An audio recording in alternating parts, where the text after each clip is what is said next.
अस्सलाम वालेकुम। हमारा आज का सबक है फ्रैक्शन। हम आज के सबक में फ्रैक्शन को समझेंगे। हमारा आज का सबक हमें कॉन्सेप्ट ऑफ फ्रैक्शन की अंडरस्टैंडिंग में बहुत ज़्यादा हेल्पफुल होगा। हम इस कॉन्सेप्ट को डिफरेंट शेप्स की मदद से समझेंगे। आइए समझते हैं फ्रैक्शन होती क्या है, फ्रैक्शन किसको कहते हैं।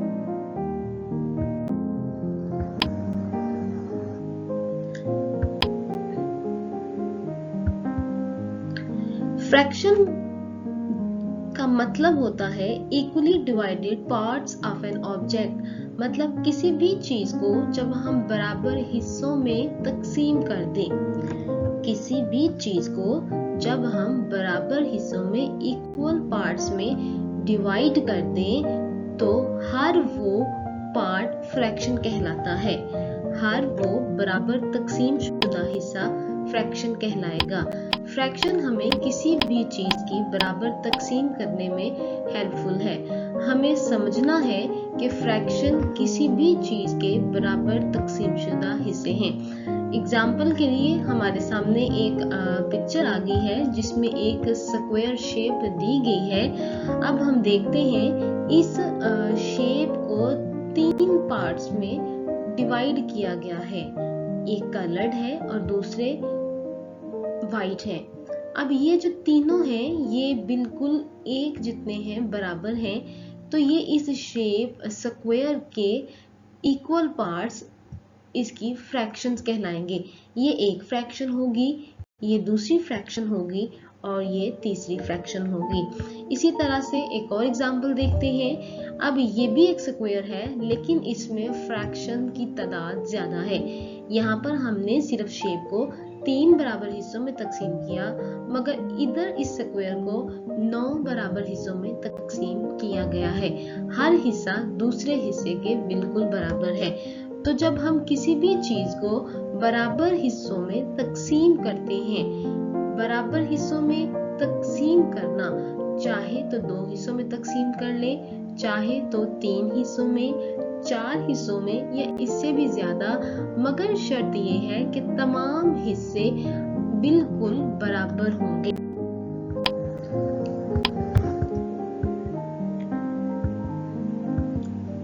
अब हमारे सामने कुछ और शेप्स आ रही हैं जिनमें हम इसी अंडरस्टैंडिंग को समझते हैं। ये भी एक फ्रैक्शन की एग्जांपल है। इधर हमारे पास 2 स्क्वायर्स हैं। इधर हमने इसको 2 पार्ट्स में, 2 इक्वल पार्ट्स में डिवाइड किया है। तो यहाँ पर इसकी फ्रैक्शन जो है वो 2/2 है और यहाँ पर भी इसकी फ्रैक्शन 2/2 है। अब ये भी एक स्क्वायर है लेकिन इसमें नंबर ऑफ फ्रैक्शंस 4 हैं और ये चारों हिस्से जो हैं ट्रायंगल शेप में हैं और ये हर हिस्सा बराबर है, तो हर हिस्सा एक फ्रैक्शन होगा। अब हम समझते हैं न्यूमरल फ्रैक्शन। पहले हमने समझा कि फ्रैक्शन होती क्या है। अब हम समझेंगे कि हम इस फ्रैक्शन को न्यूमरल मतलब नंबर्स में किस तरह से राइट करते हैं, नंबर्स में हम किस तरह से एक्सप्लेन कर सकते हैं। ये तो समझ में आ गया कि जितने भी बराबर हिस्से होंगे किसी भी ऑब्जेक्ट के, हर हिस्सा उस ऑब्जेक्ट की फ्रैक्शन कहलाएगा। अब हम समझते हैं कि हर उस हिस्से को हमने न्यूमरल फ्रैक्शन में, न्यूमरल्स में, नंबर्स में लिखना किस तरह से है। तो आइए समझते हैं। किसी भी शेप को देखते हुए उसकी वैल्यू लिखना, किसी भी शेप को देखते हुए उसकी वैल्यू लिखना न्यूमरल फ्रैक्शन कहलाता है। जैसे हमारे सामने एक शेप आ गई है। यहाँ पर एक शेप है सर्कल और इसको 2 इक्वल पार्ट्स में डिस्ट्रीब्यूट कर दिया गया है, डिवाइड कर दिया गया है। तो इधर इसकी फ्रैक्शन जो है वो 2 है। इधर इसकी फ्रैक्शन जो है वो 2 है।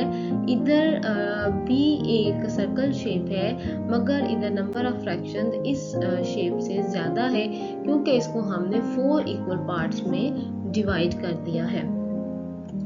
अब जब हमने इसको 2 हिस्सों में लिखा तो हमने इसकी फ्रैक्शन 2 लिखनी है।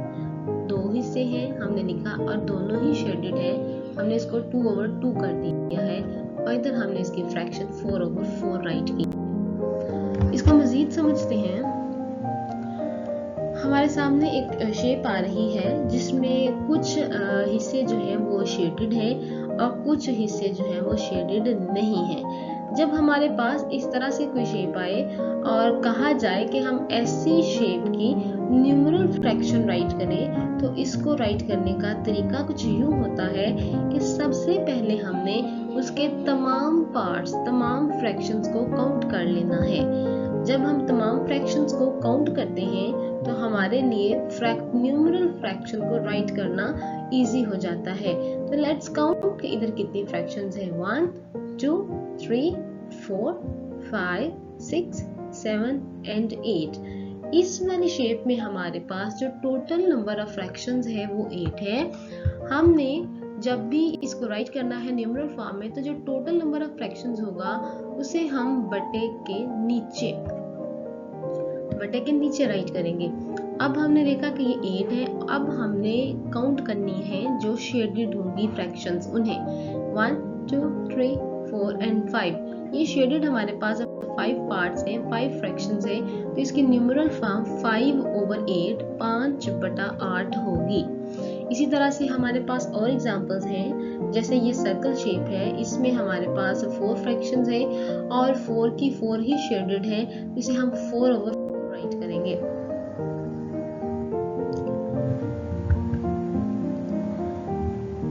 जी, ये हमारे सामने कुछ और एग्जांपल्स हैं जिसमें हमें डिफरेंट शेप्स दी गई हैं, जिनमें नंबर ऑफ फ्रैक्शंस भी डिफरेंट हैं और हमें इन शेप्स को देखते हुए इनकी फ्रैक्शंस को न्यूमरल फ्रैक्शन में लिखना सीखना है। तो सबसे पहले हम देख लेते हैं ये मिड वाला, और इसमें क्या है, इसमें नंबर ऑफ फ्रैक्शंस काउंट करना है पहले हमने। 1 2 3 4 5 6 7 8 और 9। हमारे पास जो नंबर ऑफ फ्रैक्शंस है वो 9 है, उसे हमने बटे से नीचे राइट कर दिया है, और जितनी शेडेड फ्रैक्शंस हैं उन्हें हमने काउंट करके बटे के ऊपर राइट कर लिया है। यही अमल बाकी दोनों शेप्स के लिए भी दोहराया गया है। तो जब भी हमें कोई शेप दी जाए और उसे न्यूमरल फ्रैक्शन में लिखने का बोला जाए, तो हमने हमेशा यही तरीका फॉलो करना है। पहले टोटल नंबर ऑफ फ्रैक्शंस को काउंट कर लेना है और उसके बाद शेडेड नंबर ऑफ फ्रैक्शंस को काउंट कर लेना है। जो शेडेड नंबर ऑफ फ्रैक्शंस होंगी उन्हें हमने बटे के ऊपर ओवर राइट करना है और टोटल नंबर ऑफ फ्रैक्शंस को हमने नीचे राइट करना है। ये हमारे लिए एक वर्कशीट है। Colour the following figures according to the given fractions. हमने इन फिगर्स को जो फ्रैक्शन दी गई है उसके मुताबिक कलर करना है। It's very interesting. करना कैसे है, इस शेप को देखते हैं। यहाँ पर टोटल नंबर ऑफ फ्रैक्शन हमारे पास 3 है, तो वो हमारे पास ये नीचे राइट किया हुआ है, और जो शेडेड फ्रैक्शंस हैं वो 2 हैं और यहाँ पे 2 ही राइट किया गया है। यहाँ पर भी हम पहले न्यूमरल फ्रैक्शन को देखते हैं। टोटल नंबर ऑफ फ्रैक्शन 4 है, 1 2 3 एंड 4, और ऊपर नंबर 3 है। इसका मतलब है यहाँ पर हमने 3 पार्ट्स को कलर कर देना है।